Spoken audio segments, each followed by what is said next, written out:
Hello everyone. ఇవాళ మనతో పాటు ఉన్నారు సీనియర్ అడ్వకేట్ రామారావు గారు. వారితో మాట్లాడి అసలు ఏం జరుగుతుంది మన సొసైటీలో ఈ అదాని అండ్ గ్రూప్ వాళ్ళ గురించి ఏంటో తెలుసు. Sir hello sir. హలో నమస్తే. సార్ అదాని అండ్ గ్రూప్ పైన ఇప్పుడు మనకు చాలా కేసులు అనేది ఫైల్ అవుతున్నాయి. లైక్ వాళ్ళు ఫ్రాడ్ చేశారని చెప్పి, మనీ లాండరింగ్ అని చెప్పి యూఎస్‌లో కూడా వాళ్ళ పైన కేసులు వేశారు. సో అసలు ఇదంతా ఎందుకు చోటు చేసుకుంది? అసలు ఏం జరిగింది? అదాని మీద కేసులు ఫైల్ కాలేదు. ఓకే. అదాని మీద ఇండిక్ట్మెంట్ ప్రెస్ చేసింది. ఓకే. ఇండిక్ట్మెంట్ అంటే ఏంటంటే మన దగ్గర ఎఫ్ఐఆర్ ఎట్లుంటది, హ్మ్.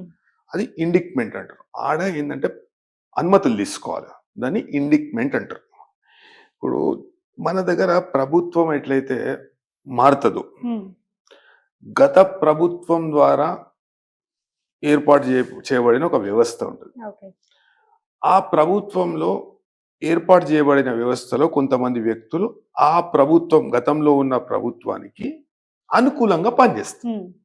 ఇప్పుడు అగ్రరాజ్యమైన అమెరికా కొన్ని విషయాలలో ఎదుగుతున్న దేశాలు, అభివృద్ధి చెందుతున్న దేశాలను హ్మ్.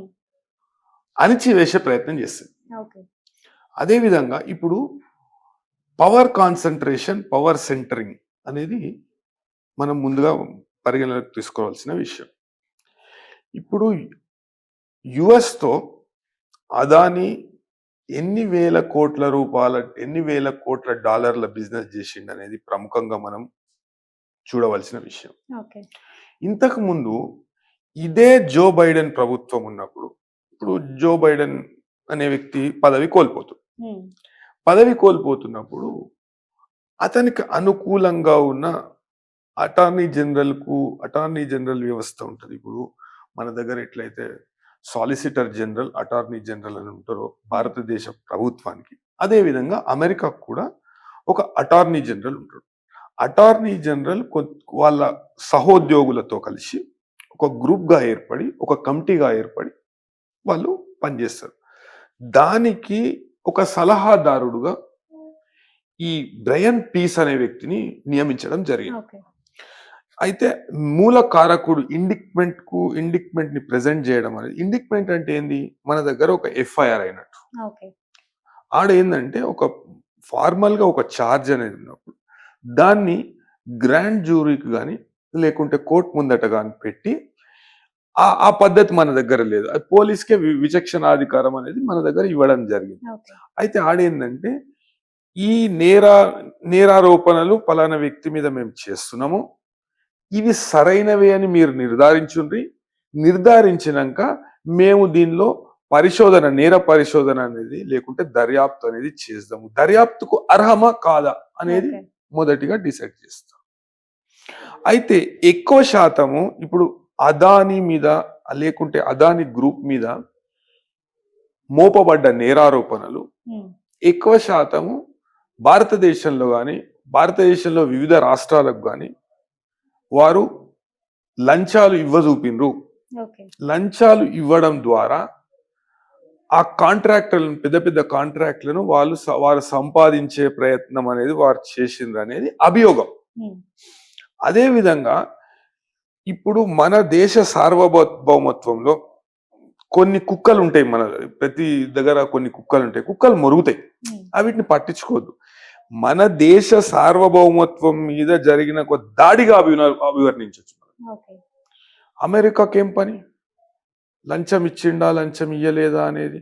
అది ఇప్పుడు మన దగ్గర ఒక స్వయం ప్రతిపత్తి కలిగిన SFIO అనే సంస్థ ఉంటుంది, సీరియస్ ఫ్రాడ్ ఇన్వెస్టిగేషన్ ఆఫీస్ అనేది కేంద్ర ప్రభుత్వానికి అనుబంధంగా వాణిజ్య శాఖ ఉంటుంది, లేకుంటే మినిస్ట్రీ ఆఫ్ కార్పొరేట్ అఫైర్స్ కు అనుబంధంగా ఒక దర్యాప్తు రంగ సంస్థ అనేది పనిచేస్తుంటుంది.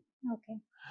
ఇప్పుడు భారతదేశంలో కానీ లేకుంటే భారతదేశానికి అనుబంధంగా జరిగిన వేరే దేశాలతో వ్యాపారం కానీ అవిట్లో అవకతవకలు జరిగితే, లేకుంటే షేర్లకు సంబంధించి కానీ ఇన్సైడర్ ట్రేడింగ్, లేకుంటే ఎక్స్టర్నల్ సోర్సెస్ ద్వారా హవాలా ద్వారా ఫండ్స్ రప్పించడము, లేకుంటే భారతదేశంలో ఉన్న సంపద వేరే దేశానికి దోచిపెట్టడము, లేకుంటే అక్రమంగా వ్యాపారం చేసినప్పుడు SFIO అనే సంస్థ, ఎన్ఫోర్స్మెంట్ డైరెక్టరేట్ అనే సంస్థ, అదేవిధంగా డైరెక్టర్ ఆఫ్ రెవెన్యూ ఇంటెలిజెన్స్ అనే సంస్థ, ఈ సంస్థలన్నీ మన దేశ ప్రభుత్వం ఆధీనంలో అనుబంధంగా పనిచేస్తుంటాయి.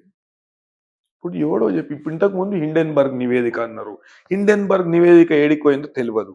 ఇప్పుడు కొత్తగా ఏమంటారంటే ఎక్స్టర్నల్ గా యుఎస్ కు సంబంధించి కొన్ని బ్యాంకులలో లోన్లకు ప్రయత్నం చేసుడు, అదే విధంగా యుఎస్ నుండి బ్యాంకుల నుండి లోన్లు పొందే విధంగా లెక్కలు లేకుంటే నివేదికలు తయారు చేపించుడు, ఆ నివేదికకు లంచం ఇచ్చిందని ఆయన మీద అభియోగం మోపి.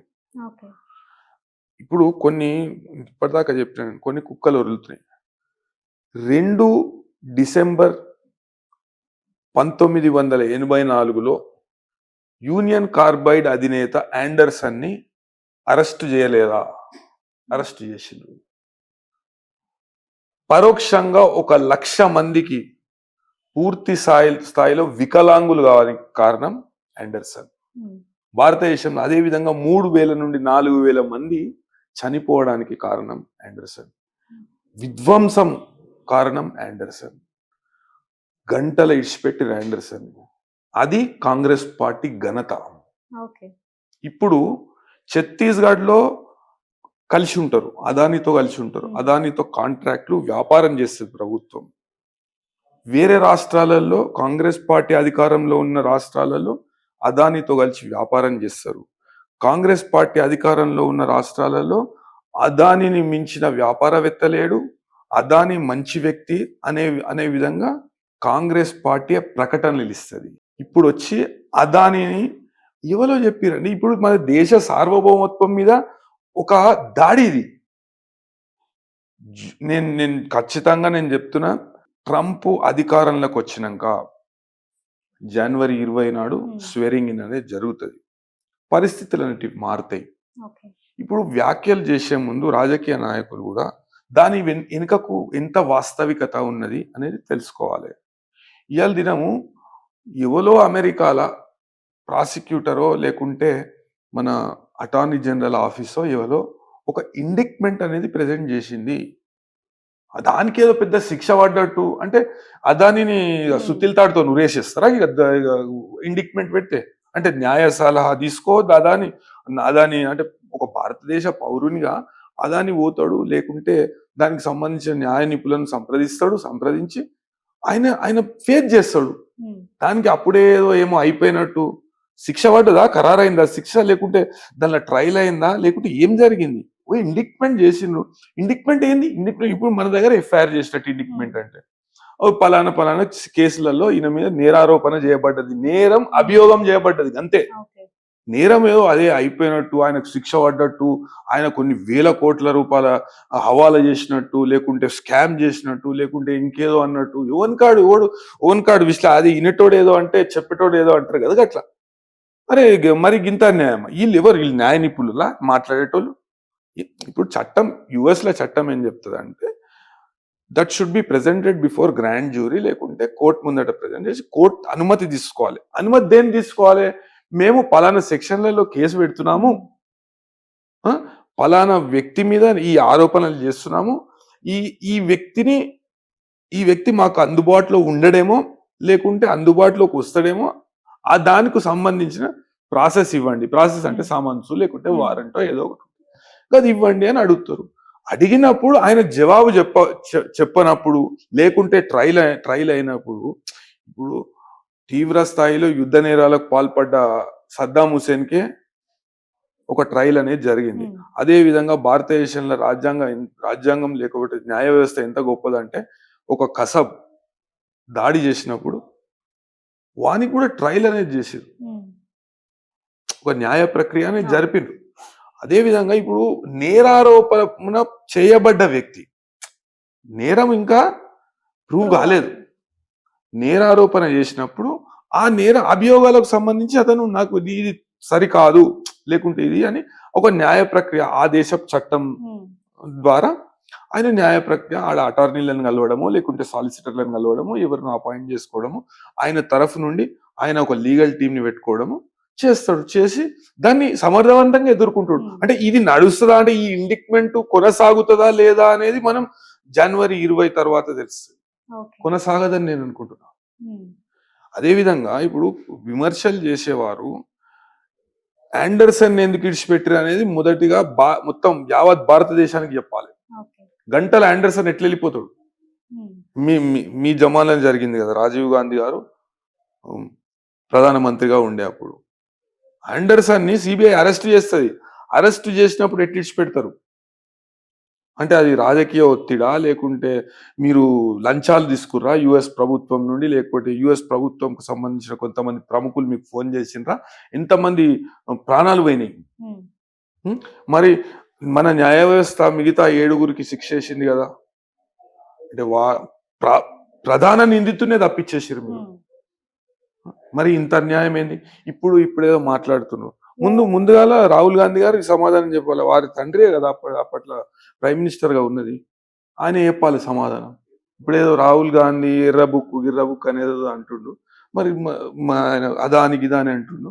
మరి ఆయనతో చేసిన చీకటి వ్యాపారాలు, అవన్నీ చీకటి వ్యాపారాలు, వేరే వేరే రాష్ట్రాలలో చేసినవన్నీ చీకటి వ్యాపారాలు ఇండిక్ట్మెంట్ చేసింది. ఇండిక్ట్మెంట్ చేసినప్పుడు ఇలా ఫలానా నేరారోపణ చేయబడ్డది అంటే మీరు అంత సత్యవంతులా? హ్మ్. మీరు ఇడిచిపెట్టరు కదా, మరి మరి మిమ్మల్ని ఏం చేయాలి? బహిరంగం క్షమాపణ చెప్తారా, లేకుంటే మరి అప్పట్లో ఉన్న వ్యక్తుల మీద మరి చర్యలు తీసుకోవాలన్నా? మరి ఏంది ఇది? ఒక్కటే చిన్నది, ఒకటి మచ్చుకు మాత్రమే ఇది.